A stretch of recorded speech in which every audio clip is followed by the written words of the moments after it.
Hi, welcome. I wanted to show you how I put together this floral arrangement that I'm going to be using for my gender reveal using Trader Joe's flowers. So to start off, I'm going to be taking some floral wire. If you have chicken wire, if that's what it's called for floral purposes, that would be best, but I don't have that, so I was just using what I had.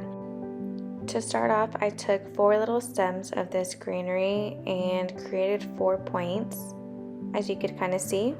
And I then took these sort of baby breaths lookalikes and I filled in those gaps of in between those greeneries I first started with. And then now I'm taking some blush pink roses and I'm just kind of sort of measuring to see how tall I want it to look in the vase. And the bouquet that I found did have 3 blush pink roses. I was looking for blush pink and a blue shade, but at this time of the year I think that's not really practical, but I was lucky enough to find a bouquet that had both colors. So this one almost looks like a hydrangea, but I'm pretty sure it's not a hydrangea, or I mean it might be like a variety or something, but I'm not too familiar with flower names and such. And then these ones are really pretty too. Also, don't know what they're called, but I started picking some off because I didn't want like just a bunch of, in one stem. I did do a couple just to give it a little bit more, variety and visual interest. And when creating an arrangement, you definitely want to have different lengths or heights, I guess you could say. You don't want everything to be the same length because then that just looks kind of boring.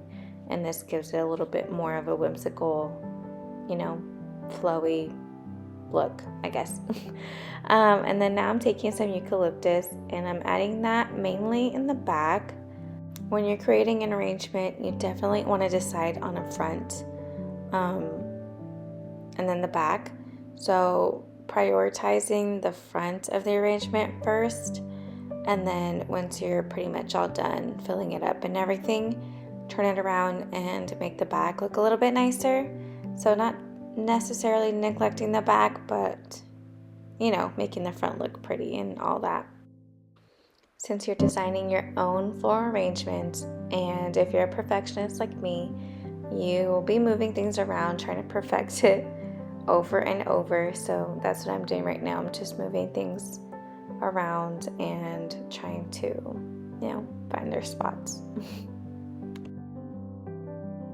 For my little gender reveal arrangement, I was definitely aiming for more fall colors, like a moody vibe, with a touch of blush pink and some blue. So I was super lucky to find a bouquet that had a touch of both of those, or a mix of all 3, I guess I should say. And these red flowers right here, they're more so burgundy, but on camera they're coming up a little bit more redder. They're so beautiful, and it definitely added to the fall vibe that I was going for.